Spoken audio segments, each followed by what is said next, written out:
본격적인 위기는 올해부터라는 이야기가 많이 나오고 있습니다. 2008년도와 지금의 상황이 닮아 있다라는 것을 보면 준비하고 배울 것들이 굉장히 많은 지금의 현재 모습이라고 저는 생각을 합니다. 안녕하세요, 복마마입니다. 여러분, 새해 복 많이 받으세요. 2024년 새해가 밝았습니다. 첫 번째 백세누리 재테크에 대해서 오늘 또 이야기를 여러분들과 나누려고 하는데요. 여러분들 최근에 건설회사 PF 문제가 굉장히 뉴스에서도 이제 많이 거론이 되고 있고, 많은 분들도 이 부분에 대해서 염려하시는 분들이 꽤 많고, 앞으로 어떻게 전개가 될지 궁금해 하시는 분들도 많아서 제가 오늘 이 부분에 대해서 좀 여러분들과 궁금증을 같이 나눠볼까 합니다. 질문 좀 드릴게요. 네. 최근에 문제가 되고 있는 부동산 PF에 대해서 많은 분들이 궁금해 하시는 것 같아요. 네. 부동산 PF가 지금 연쇄적으로 지금 터지고 있고, 부동산에 악영향을 준다는 이야기가 있는데, 최근에 어떤 일이 있었는지 좀 궁금해서 말씀해 주세요. 작년부터 이제 부동산 PF 이제 부실이 터진다고 계속 얘기가 나왔었고, 이제 조금씩 문제가 이제 부각돼 왔었죠. 자, 먼저 이제 말씀드릴 부분은 이제 서울 강남구의 노른자 땅인 청담동에서 진행되고 있는 르피에드 청담입니다. 자, 강남에서, 그것도 청담동에서 진행되고 있는 르피에드 청담은 지난 이제 12월 5일에 가까스로 이제 만기가 연장되기는 했거든요. 이 사업장에서 부동산 브릿지론이 문제가 되었는데요. 4,640억이 가운데에서 1,900억을 이제 대출을 해준 선순위 채권자가 이제 새마을금고였어요. 근데 만기 연장을 반대를 하면서 지난 8월 달부터 넉 달 동안 살얼음판을 지금 걸었습니다. 이 새마을금고는 이제 선순위 채권자로 이제 경공매로 이제 해당 부지를 이제 처분할 경우에 원금 회복이 이제 가능하긴 하지만, 시행사나 이제 후순위 채권자, 이제 증권사, 캐피탈, 그 다음에 저축은행, 여러 이제 금융사에 이제 전액 이제 손실 위험이 이제 있기 때문에 부실과 도미노 우려가 있었습니다. 자, 새마을금고의 만기 연장으로 당장 이제 급한 불은 이제 껐지만, 부실 도미노 우려는 만기가 돌아오는 올해 5월부터 다시 불거질 것으로 예상이 되고 있습니다. 르피에드 청담의 이제 경우에 올해 5월까지 이제 만기가 연장이 되기는 했지만, 이번이 세 번째 연장인 점과 내년 5월까지 서울시 인가 또 본 PF 전환을 위한 리파이낸싱, 또 그다음에 시공사 선정을 또 해야 되는 점 등을 이제 미뤄봤을 때 급한 불만 껐을 뿐 본격적인 위기는 올해부터라는 이야기가 많이 나오고 있습니다. 자, 르피에드 청담의 처음 계획은 용적률 420%를 적용을 받아서 25층 높이로 아파트와 오피스텔을 개발할 예정이었는데요. 자, 현재는 용적률 599%를 적용받아 48층까지 이제 개발될 수 있게 되었습니다.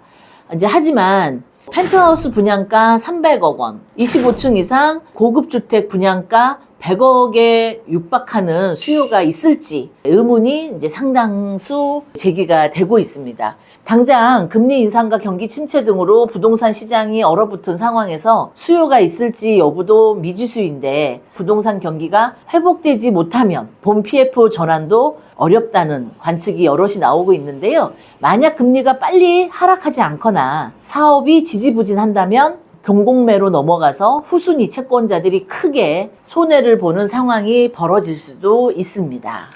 자, 그렇게 해서 이제 두 번째로 말씀드릴 이제 부동산 PF 문제는 많은 분들이 주목하고 계신 태영건설 워크아웃 신청 사건입니다. 자, 이게 시공능력 순위 재계 16위 중견 이제 건설사 태영건설이 부동산 PF 대출을 갚지 못해서 지난달 29일 날 워크아웃을 신청한 것인데요. 태영건설이 워크아웃을 신청하게 된 결정적인 사업은 성수동 오피스2 개발 사업입니다. 자, 서울 성동구 성수동 2가에 있는 노후 공장 부지를 오피스로 개발하는 사업인데, 예정대로라면 이제 태영건설은 이 부지를 지하 6층, 그 다음에 지상 11층짜리 업무시설로 이제 시공할 계획이었어요. 자, 이 사업은 태영건설이 약 30% 시행 지분하고 책임진공 그 의무를 가지고 시공사로 이제 참여한 사업입니다. 이 태영건설이 평당 1억 5천만 원의 성수동 2가에 있는 사업 부지를 1,600억에 사들였고,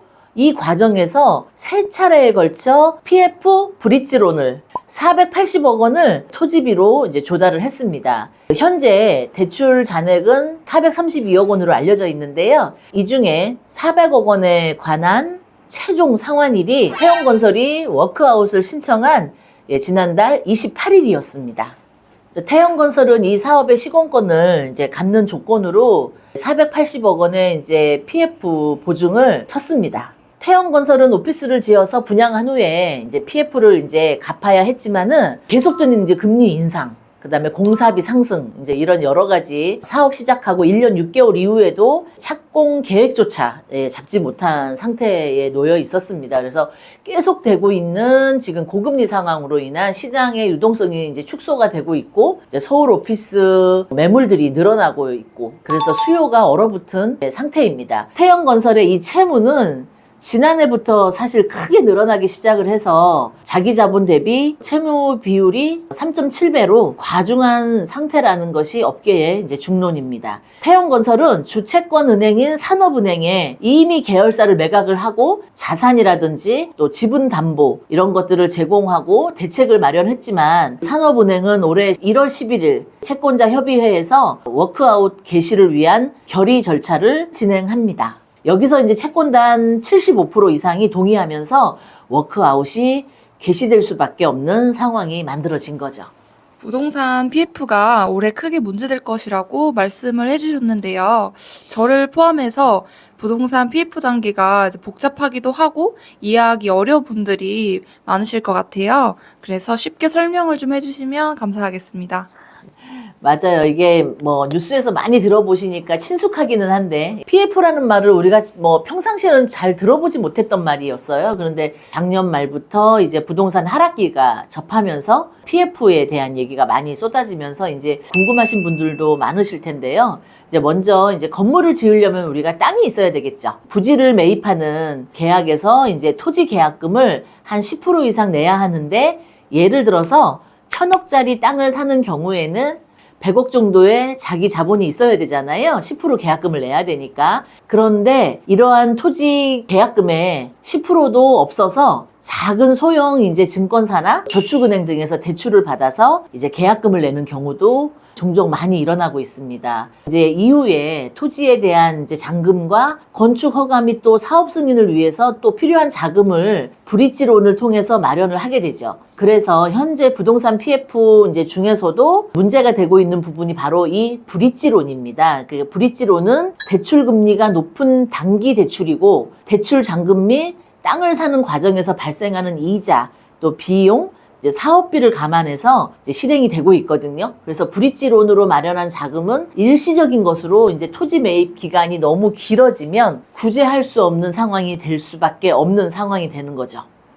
금리가 낮았을 때는 5%대 이자를 이용해서 빌릴 수가 있어서 큰 부담이 이제 되지 않았지만, 이제 현재와 같이 고금리 상태에서는 두 자리가 넘어가는 이자로 많은 이제 부작용을 낳고 있습니다. 그래서 토지를 사서 건축 허가, 사업 승인을 받는데 시간이 오래 걸리면 이자가 발생을 하고, 그 기간 동안 상태를 유지하기 때문에 지금 상황이 어려워지는 거죠. 뭐 어찌어찌 분양이 되면 분양 수익의 일부를 계약금으로 받아서 이제 공사를 시작할 수 있고, 이때부터 이제 본 PF가 시작되는 이제 그런 단계인데요. 이제 분양받는 사람이 계약금과 중도금을 지불하면서 공사비를 지급하고 브릿지론도 갚아가기 시작하는 것입니다. 마지막으로 이제 분양이 완료되어 계약에 그 마지막 잔금이 이제 들어오면 대출을 갚고도 수익이 크게 발생할 수 있는 구조입니다. 그래서 여태까지 아무 문제 없이 잘 굴러온 거죠. 이렇게 했었는데도. 그러니까 단돈 10%도 내 돈 갖고 하지 않아도 여태까지 분양이 잘 되고 주택 구입이 잘 되다 보니까 잘 굴러온 거죠. 그래서 현재는 이제 고금리와 공사비 인상, 또 수요 감소로 본 PF로 넘어가는 경우가 이제 적어지고 있고, 이러한 부분에서 이제 고금리의 브릿지론을 감당하기 어려운 이제 상황이 계속해서 이제 발생하고 있는 상황입니다. 마마 구독, 좋아요 꼭 눌러주세요. 네, 질문 또 드리고 싶은데요. 네. 네, 말씀해주신 것처럼 이제 금리가 인하되거나 시장 상황이 바뀌지 않으면 앞으로도 이제 부동산 PF가 많은 문제가 될 것 같아요. 그래서 혹시 과거에도 이런 사례가 있었는지 궁금해요. 있었죠. 2008년 기사를 보면서 지금 상황과 어떻게 다른지 하나씩 말씀드려 볼게요. 당시 기사를 보면 청약률이 0%인 단지가 속출을 했고 또 미분양 주택은 기록적으로 증가한 상황이었습니다. 당시에도 이제 전국적으로 대규모 미분양과 또 각종 건설사의 부도, 자금 약화설 등이 이제 퍼지면서 건설 업체들이 굉장히 힘든 상황이었죠. 정부와 은행 또 이제 채권단이 대주단 협약을 통해서 건설사 지원에 나섰지만 건설 경기를 이제 살리기는 굉장히 역부족인 상황이었어요. 그래서 이때 집을 사면 망한다. 우리나라도 일본을 따라간다. 2008년도에 이미 이야기가 지금과 똑같은 이야기가 되풀이 되고 있는, 그래서 그때도 일본을 따라간다는 이야기가 2008년에도 지배적이었었죠. 자, 2008년 한 해 동안 부도가 난 건설 업체가 117개였어요. 전문 건설 업체가 248개, 신성건설이 기업 회생 절차와 우방건설도 그때 워크아웃에 들어가기도 했었습니다. 그러면 2008년도에는 서브프라임 사태로 많은 건설업체가 넘어가고 이랬던 게 기억이 나세요? 그럼요. 우방건설 같은 회사들이 굉장히 큰 회사들이었고, 뭐 신성건설도 그랬고, 이런 굉장히 유망하고 엄청 성장해 있었던 이렇게 중견기업들이 2008년도에 이 서브프라임 사태로 인해서 정말 건설업체가 많이 문을 닫았었습니다. 그래가지고 미분양도 진짜 엄청나게 많았었고, 아파트 한 단지마다 경매가 진짜 뭐 한 서너 개씩은 기본적으로 나와 있었을 정도로 매매도 완전히 얼어붙었고, 경매 시장도 굉장히 얼어붙었었어요. 그래서 사람들이 집을 안 샀고요. 그리고 아까도 말씀드렸던 것처럼 일본을 따라간다 이런 얘기도 비일비재하게 많이 나왔던 얘기였어요. 앞으로 부동산이 엄청 어려워지고 부동산 시장이 굉장히 불투명해진다라는 얘기가 엄청 많이 돌았는데, 제가 지금 그때 시간을 이제 지나놓고 보니까 지금의 시장은 또 어떤가. 코로나 팬데믹을 맞이하면서 또 거품이 상당히 많이 낀 상태가 됐고, 지금은 다시 또 거품이 빠지면서 숨고르기를 지금 하고 있는 단계거든요. 자, 그러면은 지금 2008년도와 지금의 상황이 닮아 있다라는 거를 보면 학습을 통해서 우리가 준비하고 배울 것들이 굉장히 많은 지금의 현재 모습이라고 저는 생각을 합니다. 현재 이제 불패라고 여겨지고 있는 이제 강남 3구도 2008년 당시에는 이 상황을 피해가지는 못했어요. 당시에 이제 강북권은 반짝하기도 했지만은 이제 다시 하락세로 전환되기도 했습니다. 이때 2008년 어려울 때도 부동산이 잠깐씩 반등을 했던 기간들이 있었어요. 근데 지금 우리가 지난 시간을 보니까 우리도 지금 작년부터 하락을 했다가도 또 잠깐 반등했던 시간들이 있었거든요. 이런 것들이 거울을 보듯이 한번 들여다보면 앞으로 어떻게 전개될 건지도 좀 미리 짐작을 할 수가 있을 것 같아요. 그래서 지금 23년에도 이제 강남을 포함해서 전 지역이 하락을 피해가지 못했던 상황하고 유사한 상황이 지금 벌어지고 있다라는 거죠. 그래서 그 시기를 잘 이용해서 제가 많은 분들에게 집장만을 할 수 있도록 낙찰을 정말 많이 받아들였거든요. 여러분 잘 보세요. 지난 2020년, 21년에 여러분들이 원하는 곳은 정해져 있지만 내가 원하는 곳은 오르기 때문에 내가 가지고 있는 돈으로는 도대체 내가 원하는 지역을 살 수가 없어요, 원래는.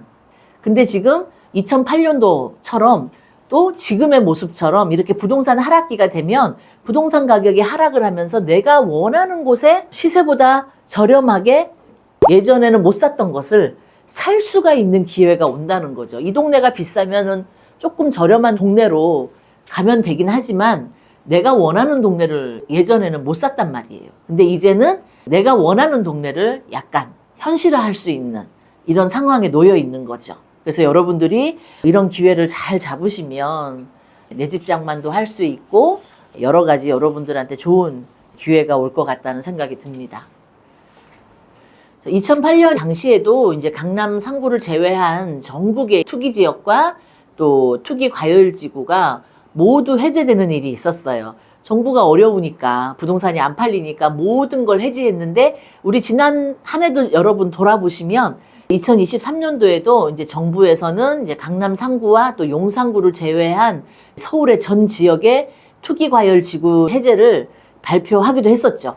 이러한 상황과 유사한 상황이 지금 벌어지고 있고 2008년도의 모습을 굉장히 따라가고 있다라는 것을 말씀드릴 수 있겠습니다. 또 이제 2008년과 유사한 점으로 이제 토지 가격이 하락한 것이 있는데요. 2008년 당시에도 이제 8년 만에 서울 핵심 지역의 토지 가격이 이제 하락하기도 했었습니다. 자, 2023년도에는 2010년 이후 12년 동안 상승을 했던 이 토지 가격이 하락하는 일이 벌어지고 있거든요. 자, 이렇게 지금 2008년도부터 부동산 위기가 지금의 모습과 굉장히 닮아 있다라고 생각을 한다 그러면 토지를 장만하고 싶으신 분도 있을 거고 토지가 넓은 주택을 장만하고 싶으신 분들도 있을 텐데요. 이런 기회를 잘 잡으셔서 활용을 하셔서 여러분의 것으로 만드는 것이 굉장히 중요하다. 근데 그 과정에서 조금이라도 더 싸게 살 수 있다면 경매를 통하는 것이 여러분들이 가장 이 기회를 잘 활용하는 방법이라는 거를 좀 말씀을 드리고 싶어요. 제가 그 당시에 정말 많은 사람들께 토지라든지 이런 주택 또 아파트 이런 원하던 부동산들을 정말 레버리지를 활용해서 자기가 가지고 있는 최소한의 비용으로 결과를 만들어내는데 정말 제가 열심히 그때 일을 했었고요. 그리고 그분들이 지금 정말 저한테 고맙다는 말씀들을 많이 하세요. 왜냐하면 그때가 아니었다면 내가 과연 이 부동산을 취득할 수 있었을까? 그때 그리고 복마마님이 그렇게 적극적으로 또 밀어붙이지 않았으면 과연 내 거가 됐을까? 이런 생각들을 많이 하신대요. 이렇게 지나놓고 보니까 당연히 부동산 가격이 올랐으니까 고맙다고 생각하시겠죠? 만약에 떨어졌었다면 샀던 가격보다 더 떨어졌다면 고맙단 말 안 하실 거예요. 근데 그 이후로 훨씬 더 부동산이 올랐었기 때문에 지금도 고맙단 말을 제가 듣고 있습니다. 그래서 여러분들이 저는 이 기회를 잘 잡는 것이 정말 중요하다. 마지막 질문 드릴게요. 네. 그렇다면 올해 2024년에는 부동산 PF가 어떻게 될지 또 우리가 어떻게 대비해야 할지 조언 부탁드릴게요. 네. 아유, 아주 좋은 질문이에요. 이게 질문도 나날이 아주 발전하고 있어요. 감사합니다. 2008년 이제 글로벌 금융위기가 터지면서 정부에서는 부동산 이제 시장에 다시 이제 불을 지피기 위해서 각종 규제를 완화했었거든요. 자, 규제가 이제 완화되면서 이제 한동안은 이제 부동산이 반등을 했지만 결국은 부동산 PF가 무분별하게 이제 등장을 하게 됐습니다. 이렇게 이제 무분별한 부동산 PF가 이제 성행을 하면서 2011년 부산 저축은행 사건을 이제 계기로 대전, 전주, 저축은행 등 이제 규모가 큰 은행들이 영업 정지가 되는 사건이 발생을 하기도 했습니다. 이제 그때 기억을 해보시면 막 샷다문을 내리고 막 사람들이 돈 찾겠다고 막 아우성치는 그때 뉴스 장면이 언뜻 떠오르는데요. 물론 이제 과거에는 이제 저축은행 중심이었고 현재는 증권사와 저축은행이 중심이어서 상대적으로 이제 재무 상태가 이제 좋은 편이긴 하지만은 고금리가 이제 장기화가 된다면 예전처럼 위기가 다시 올 수도 있다라는 말씀을 좀 드리고 싶어요. 특히 이제 브릿지론을 이용하고 이제 부실하지만 버티고 있는 이런 시공사와 또 시행사가 많은 상황인데요. 이러한 부분들이 잘 마무리가 되어서 부동산이 안전하게 연착륙하고 또 큰 위기가 없이 지나갈 수 있으면 너무 좋죠.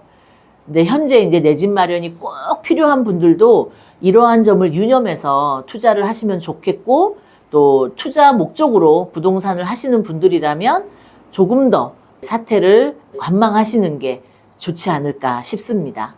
그래서 여러분들이 앞으로 2024년도부터 이제 부동산 위기가 브릿지론이나 이 PF 문제로 이제 발동이 걸려서 아마 시작이 될 거라고 이렇게 많이들 예측을 하셨는데 그런 우려가 지금 사실 터진 거죠. 그래서 정부가 사실은 이거를 이제 아무래도 막기 위해서 되게 노력을 많이 하고 계시는 것 같아요. 그래서 제가 볼 때는 막 그렇게 이게 크게 확대돼서 뭐 전 건설사가 2008년처럼 막 무너지거나 이런 경우보다는 서서히 연착륙을 할 가능성이 굉장히 저는 크다고 봅니다. 왜냐하면은 이미 2008년도에 이미 이러한 경우를 우리가 겪었기 때문에 2008년도처럼 확장될 것 같지는 않다고 저는 생각을 합니다. 하지만 경기가 지금 침체고 그리고 금리가 우리나라는 언제 떨어질지는 아직 약간 미지수가 좀 많이 남아있기 때문에 이런 부동산 하락기는 아무래도 장기적으로 올해 2024년도, 2025년도까지는 약간 하락세로 계속 끌고 갈 예정인 것 같습니다. 이건 하지만 어쨌든 저의 이제 개인적인 견해고요. 내 집 장만을 하시거나 또 투자를 하실 분들은 본인의 확신이나 또 충분한 고민을 하시고 실행을 옮기시면 좋을 것 같아요. 어찌됐든 여러분들에게 다시 없는 좋은 기회라는 거는 제가 분명하게 좀 말씀을 드려서 제가 예전에 이렇게 집을 장만하실 분들한테 열심히 그 기회를 잘 살려서 낙찰을 받아들이고 집 장만을 할 수 있게 해드렸던 것처럼 여러분도 이 기회를 잘 잡으셔서 여러분의 시기로 만들어 가시면 좋을 것 같습니다. 오늘 부동산 PF에 대해서 굉장히 궁금하셨을 텐데 많은 도움이 되셨을지는 모르겠지만 아마 이렇게 여러분과 한 부분 한 부분씩 공부하면서 복마마와 2024년은 공부하면서 이 실력을 점점 쌓아서 우리가 부자가 되는 그런 한 해가 되셨으면 소원 성취를 하는 그런 한 해가 되셨으면 좋겠습니다. 그리고 여러분 새해 다시 말씀드리지만 새해 부자 되세요. 감사합니다.